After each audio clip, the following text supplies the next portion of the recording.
It is an old adage that money makes the world go round, and when you work for the SCP Foundation, that same money can keep the world from ending. Think for a second about the kind of absurd bills that the SCP Foundation racks up.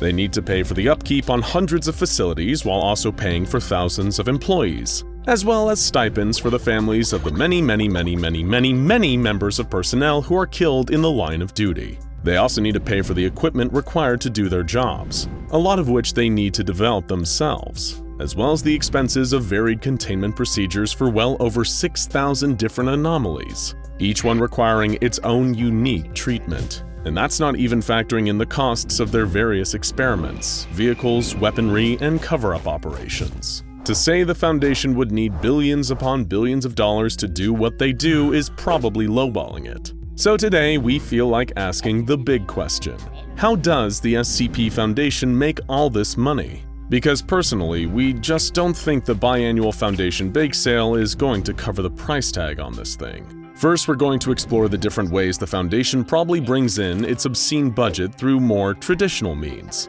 But if you stick around to the end, we'll explore some of the much more strange and exciting ways the Foundation can financially exploit its vast cache of anomalies, as well as a way that you, that's right, you, can help.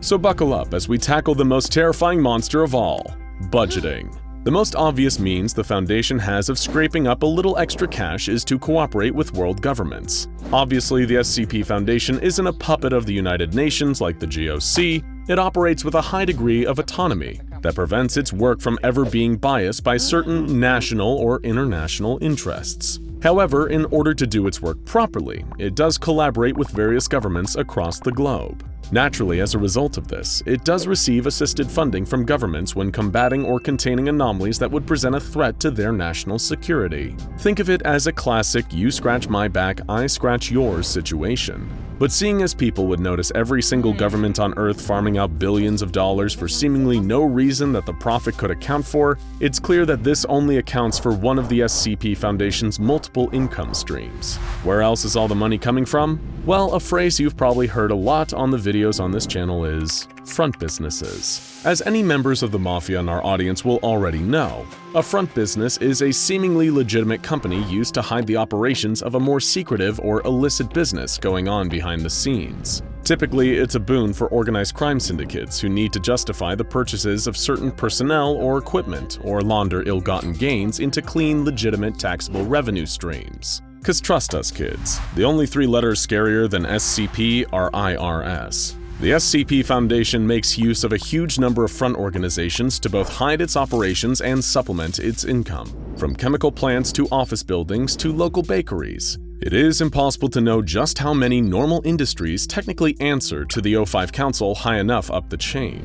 For all you know, you could already be an employee of the SCP Foundation without even being aware of it. Income generated by the various front companies used by the Foundation are likely to make up a good chunk of their budget. Another key factor in the Foundation's profitability is technology.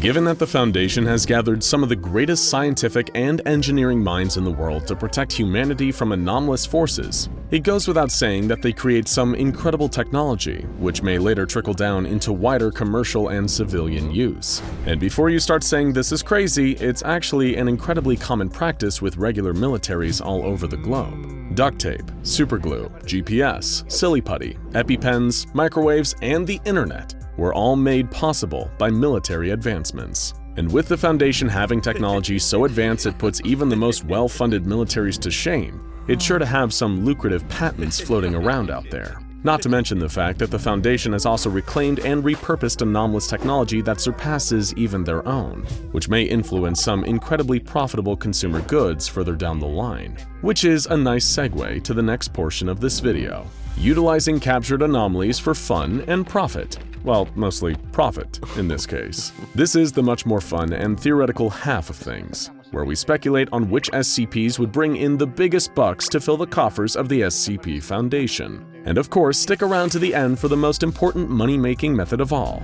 It won't be what you expect. First, SCP-096. We know what you're thinking: how do we monetize a mindless killing machine? Simple. We stand someone in front of it and make them look at its face, then position 096 onto a treadmill attached to a series of powerful generators. Given that 096 literally never gets tired, we will have invented a true perpetual motion machine, and the energy generated by this could replace the municipal power grid. That's surely got to be worth a few bucks, right? United States government, the Foundation awaits your call. Okay, let's get a little more serious. Have you ever heard the expression, "a penny saved is a penny earned"? Because as previously discussed, one of the major costs of the Foundation is labor. However, SCP-662, the butler's handbell that summons the unfailingly loyal Mr. Deeds, could solve this issue. You may be thinking, sure, Mr. Deeds can replace the labor of a couple people, but not that many. He's got physical limitations. To which we would answer, what about SCP-662 put through SCP-914 the Clockworks on fine? We'd wager that this might lead to a bell that summons an even more effective Mr. Deeds, or better yet, multiple Mr. Deeds. You could only imagine the money the SCP Foundation would save. Upon request, he can also manifest bricks of pure gold. He's a butler that literally pays for himself. But enough about Mr. Deeds. Let's talk about you. Are you happy? Fulfilled? Do you know why you're here? A lot of people struggle with finding a sense of purpose in life. It can make it difficult to form and actualize your goals. If only it was easy to know your greatest desire, so you could finally get your life together and start working on it. Thankfully, the Foundation could help. For a price. What? You can't blame them for a little #hustle. With SCP-978, the Desire Camera, they could help people figure out what their deepest desire is. But that's not the only way to make money from this anomalous device. By taking pictures of the rich and powerful and seeing if their desires are compromising, humiliating, or even illegal, you can quickly solicit some very generous donations out of them in exchange for keeping this juicy information under wraps. Podcasts are big these days, with incredibly popular ones like the Joe Rogan Experience getting around 11 million downloads per episode. People love hearing a compelling interview or a good story. That's why, to make a little money on the side, we recommend the Foundation give SCP-1867, a talkative telepathic sea slug who goes by Lord Blackwood, his own podcast, where he would spin wild yarns, interview celebrity guests, and perhaps even host chats with other interesting SCPs. All while the Foundation cleans up on sweet podcast sponsorship revenue. What, are you telling us you wouldn't tune in? I would. SCP-5094, Miss J's WizKid Schoolhouse, could also be converted into expensive, over-the-counter proprietary software. Think of the money that companies like Skillshare and Masterclass rake in. Miss J could guarantee perfect learning through her intensive courses, and once the word of her efficacy spreads, she might even replace traditional higher education.